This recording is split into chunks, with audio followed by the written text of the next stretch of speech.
So hey guys, welcome back to the channel. Welcome to Appalachia's Homestead. Thought I'd take you with me as I do my afternoon chores. I've got to milk my goat and etc, etc.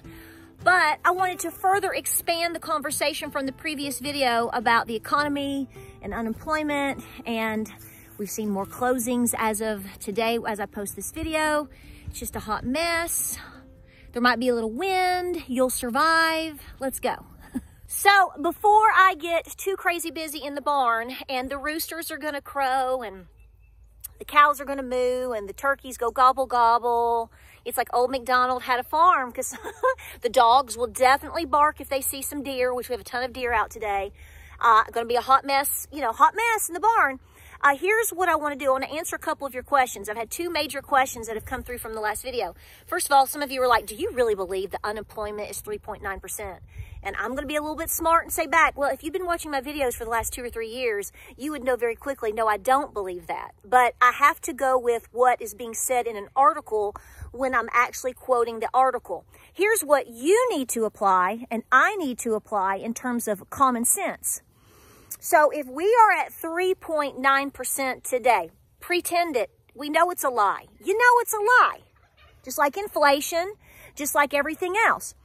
So, because for many reasons, but especially because we are coming upon the biggest election this country has ever seen. Election selection, call it what you want. Okay, I'm done fighting with you people, okay? Whatever. I just want you to be prepared and to survive. And to get through things, okay? I'm not going to sit around and argue with people about all this stuff. Just hear me out. If the number they are giving you is 3.9, and then they're talking about it going up to 10 to 15,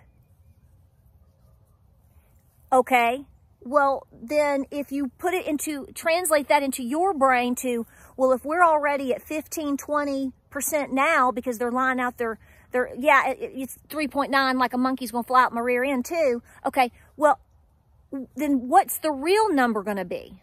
This is where you start applying the scenario of the greatest depression. Not a great depression, the greatest depression. I did a video a year and a half ago maybe talking about all the people they're not counting in terms of unemployment anymore, okay? It's all a bunch of crazy, funky, monkey math. You can look around and you can guesstimate on your own. You know people that aren't working. You know people that need help. You know what you're paying at the grocery store. We all get that. But again, when I'm trying to drive home a point or we're trying to talk about a topic, and here is an article, I'm going to tell you what the article says. Doesn't necessarily mean what I think. Did that answer that question? I hope so. Now, in terms of Donald Trump, somebody said to me, I've had several of you, it's interesting, some of you, for some reason, think that I'm not for this or not for that because I tell you what I think about the economy. Then there's individuals that think that I'm not for this or not for that or not for Trump or who's Trump. I don't know who's your Trumper. Because I mentioned yesterday about listening to Douglas McGregor. I have never, next to Donald Trump, I have never had anybody I've ever talked about so aggressively attacked by trolls and bots than what I've seen literally over the last 12 hours for Douglas McGregor. See, when you start coming out and giving alternative thought to people, I mean, we've seen this even happen with RFK. I'm not going to sit here and tell you that, whether I like RFK or not, he seems all right in some ways to me. I mean, but here's my point. If you mention an alternative at all, alternative thought, something that might challenge the narratives at all, you get attacked. This is the spiritual warfare that we're in. These agendas, the little birds are so busy over here right now. There is such a huge, massive push with the agendas right now that if you just sit here and go, well, what about this? Have you heard about this person? Or have you seen this? Or have you read that? What do you think about this? Not even speaking it as the total gospel, but just putting out the whole idea of, have you thought about this? See, they don't want you thinking. They want you brain dead, They want you brain dead, because then you are going to do exactly what they want you to do. This is why they want you heavily enslaved in debt, because then you're going to be forced to be dependent upon a system. See, when you're a free thinker, or you are debt-free, and you are independent, and you are a fighter and a striver, even if you necessarily agree with a lot of things, you're a threat because they can't control you. See? So, today's been an epic day of comments. Believe me, I've been attacked literally probably over the last 6 to 12 hours. More so in the comment section. You haven't seen a lot of it because I don't let that sit around. I don't let that sit around. We don't talk to people that way here. You can just move on. But believe me, I've even shown it to my husband and some friends today, and they're like, wow, what'd you say? And I'm like, I told them to just go over here and listen to this guy a little bit. You don't have to agree with him with everything. Just hear what he has to say. Ooh, hitting a nerve. Now, in terms of Donald Trump, if he gets elected, first of all, I think he should be elected. I think the majority of this country is absolutely going to vote for Donald Trump. That's what I think. You want to know what I think? But will that come to fruition as a result? That I don't know, and that I'm not confident in. In terms of the economy, do I think Trump could help it? Yeah, I think he could. But here's the problem, and I've said this many times. We are in such a cesspool that there could be immediate changes. We need jobs in this country. We need manufacturing back in this country. We need to drill, baby, drill in this country. We need to pull ourselves out of the world shenanigans. I wouldn't be involved in anything over there, over here. Who's your mama? No, no, bye, y'all, no. We got to take care. It's just like when you're on the plane. You cannot take care of your baby or your child or anybody sitting next to you until you take care of yourself first. We are in a 911 SOS, help us, Lord Jesus, time right now in the United States. So we need to take care of our country and our people first. So yeah, I think he could do, you know what I honestly think? I think Ginger, I think my cat could do a better job saving this country than the clown show you've got right now. So you don't even have to be for Donald Trump. You could vote for a little cat that came from the local animal shelter, and she would do a better job than what you got right now. You got to look at, am I going to eat today, and am I going to be able to feed my baby tomorrow, and get real? That's what I think. But in terms of the economy, I think there's some things that could slow some bleeding. But in terms of where we truly are overall, no, I think we're going to go through something. I think we're actually already in it, like I told you before. But I just think it's being propped up. Believe what you want. Ginger, what would be the first things that you would do when you came into office? Would you build the wall? What would you do? Would you start drill, baby, drill? Well, Ginger, just how would you address the problems, darling? Free cat treats for everybody. So why are all these companies going out of business? It's because people can't afford it. People have to pull back. I mean, I tell you all day long, I don't go to the Dollar Tree that much. I certainly don't go to the Family Dollar. I go to, when I want to get inexpensive, quick, cheap preps, I hit the dollar section at the Dollar General because it's still $1. This should be telling you everything. I don't know what they're telling you on the news statistically as to why things are doing this or whatever. Some of these businesses have been hurting for quite a while, depending on what you're talking about. But what I honestly think is even when it comes down to a quarter or 50 cents per item, yeah, especially now, people are going to go where they can afford and do what they can afford. And who am I to tell you to do anything different? But see, here comes that tsunami.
Okay, so what you just saw me do was just put one small bag, not a full giant 40 or 50 pound bag. I think it's a 25-pound bag of the Sweet Licks Meat Maker Goat Supplement Minerals. It does have selenium in it. Somebody said that doesn't. It actually does. But, you hear my turkeys? I told you. But what I've done today is I've also bought the selenium mineral mix, the salt, and I'm mixing some of that in to up the selenium for my goats. And then the last thing you saw here in the scoop is kelp. And then I just mix it. And then once this disappears, I will mix it again. My goats are doing really well right now. We had the 2 incidents with the weather and my buck as far as potential goat polio. So I'm trying to up their supplements. So far, so good. The weather's beautiful, so can't complain. But that's what I just got done doing. Well, looky here. Did you get some goat food? You went and got goat food for us. Okay, honey. So earlier today, I put up a video talking about the Business Insider article. I told about Matt's video yesterday. We were listening to it in the car. Talking about unemployment. What if we start seeing unemployment in the next year or so? Go hit 5% this year. Could jump up to potentially 10 or 15%. We all know the numbers are crazy.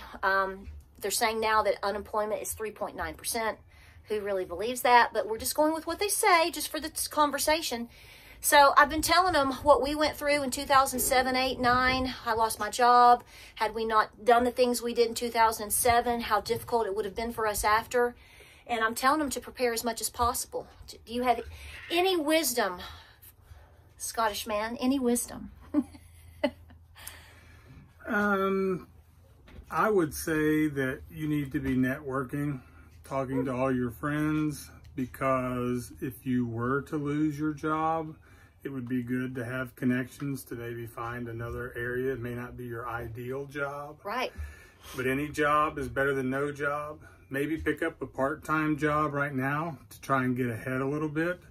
And if anything happens to one or the other of the 2 jobs, you have the other one still. That's pretty much it. You need to be doing as much as you can to get ahead and make yourself valuable as an employee, so that if the company does downsize, you're the last one they want to get rid of. Yes. Well, we talked about all the basics earlier. And, you know, the thing is you and I, for many, many years, you would work 2 jobs, or we had to, you know, I worked the morning shift, you worked the night shift, and, you know, or overnights, and we did everything that we could do to pay the bills and be a family unit. And all of that eventually pushed us ahead to where when something catastrophic did happen to us, we were able to manage. Well, you look good in gray, honey. Matches my facial hair.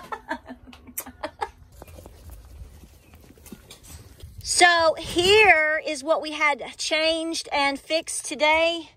It's all been dug out, all brand new. Thank goodness it wasn't that expensive. We got some good friends helping us out. So very thankful for this. So the water is flowing. Very grateful for nice, cool well water for these critters. But this is what I was talking about the other day. Brand new. Thank goodness. Ginger, are you stuck? Honey. Oh, honey, were you stuck, honey? Oh, honey, were you stuck? Poor Gingy. She was stuck.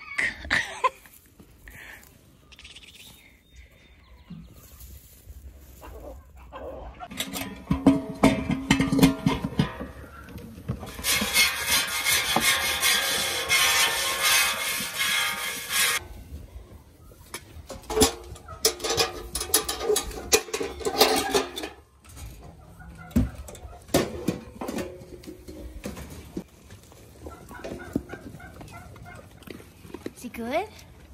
You like it, guys? All right, so we're trying out this new mix. They're digging it. This is good. This is, oh, it's so good. It's like a potato chip saltiness, isn't it?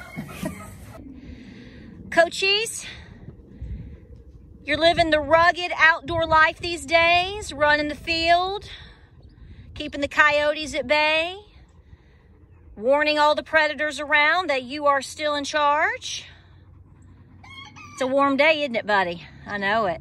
Feels good though, right? You're doing so good, brother. All right, guys, it is warm. It is 80 degrees. We are officially 80 degrees as of 4:38 on this day in March. And you are feeling it. Man, are you feeling it. I want to thank you for being here. Guys, here's the bottom line. Regardless of all the crazy stories that are going on out there, regardless of all the distractions that are going on out there, it's about you being willing to listen to different things, look at things that even if you, like I told you, like last week, the State of the Union, you need to watch it, you need to hear things for yourself, and then form your own opinion. And then you need to pray about it and go, God, what do you need me to do about this today? What do you feel is coming your way? What circumstances are you in, or am I in, or is she in, or he in, or whoever? And to go, how can we make this better? Or what can we do? Like James said, what can we do basically to assist ourselves to get ourselves ahead of the curve? Ultimately, it's going to come down to Jesus and us saving ourselves too. We have to do the best that we can. Think of all the things that you can do, and there's a million of them, because see, so many people are watching this video, and every one of us are in totally different circumstances. So what Patara needs to do for herself today may not need to be what Eileen needs to do for herself, or Gilly needs to do for herself, or what Bud needs to do for himself. It just, it's all going to be you really, truly, honestly getting down to the nitty-gritty and going, okay, could this affect me? How can I help myself today? How can I help my pantry? How can I help my nest egg? How can I pay off a debt? How can I prepare myself for the future? And that's why we have these conversations, and I make these videos, and why I've told you for so many years to prepare. And some of you just woke up, and thank God, praise the Lord you did. That is a blessing. You have a chance. There's a lot of people not wanting to wake up. They are in denial on purpose. We have to walk through the valley of being depressed about the state of our country right now. I mourn my old country. It's gone. We have a different one now. Can we save it? I think it's worth trying. And I'm going to give it everything I've got, because it's in the blood, just like it's in your blood. But we have to have honest conversations with where we think we are, what is coming, and what can we do about it. Because ultimately, for some of us and other people out there, it could be a difference between life and death. So every time that you can do something to make a better decision, to work longer, work harder, put a little money away, put some more beanie weenies on the shelf. I say that generically, I know. Pay off a debt. Again, it may not even necessarily be about saving you. It may be about saving somebody very close to you that you love. And society is so fragile. And just think, if an economic collapse of any sort happened to you personally, or in a regional area, or whatever, folks, there's a lot of people that are going to be in a serious state of emotional and mental distress. And you, and all of your doings, and everything that you've been working so hard for, might be that saving grace for them. So keep going, okay? I love you so much. Absorb information, think about it, chew the meat, chew the fat off the bone, and spit the bone out, okay? Use the brain that God and Granny gave you and pray about it, and you're going to know what to do. And we're going to get through it, guys. I love you. Got to go strain the milk. Holy moly, this weather is great. It'll be 28 next week. Don't worry. It's coming back around again. We're not out of this. We're not out of it at all. Thank you for being here. Stay positive. I know how hard it is. I do know. And I'm trying so hard to keep us focused. Keep myself focused. Keep my family focused. Keep you focused. Keep praying. I love you. God bless. Godspeed. And I'll see you on the next video.